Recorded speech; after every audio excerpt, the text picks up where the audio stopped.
Hello friends, welcome to our YouTube channel. આજે મિત્રો આપણે માહિતી મેળવીશું સીસીની ભરતીના પરિણામને લઈને આવ્યા મોટા ખુશીના ન્યૂઝ. મિત્રો, દીપક રાજાણી કે જેઓ સિનિયર જર્નાલિસ્ટ છે, તેમણે ટ્વીટ કરીને માહિતી આપી છે કે સીસીની મેન્સની પરીક્ષામાં બેસવા માટે 7 ગણા ઉમેદવારની યાદી 1 કે 2 દિવસમાં જાહેર થઈ શકે છે અને તેનું ફાઇનલ પરીક્ષા ઓક્ટોબરમાં લેવાઈ શકે છે. મિત્રો, સીસીની નોર્મલાઇઝ માર્ક હમણાં જ 1-2 દિવસ પહેલાં આવ્યા છે, જ્યારે હવે 1-2 દિવસનું તેનું ફાઇનલ રિઝલ્ટ અને 7 ગણા ઉમેદવારનું આગામી મેન્સ પરીક્ષામાં બેસવા માટેનું લિસ્ટ જાહેર થવા જઈ રહ્યું છે.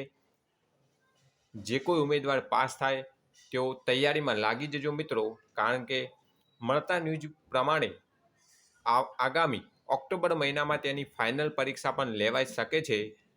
મોટા ખુશીના ન્યૂઝ છે મિત્રો. Thanks for watching this video. Thanks and good bye.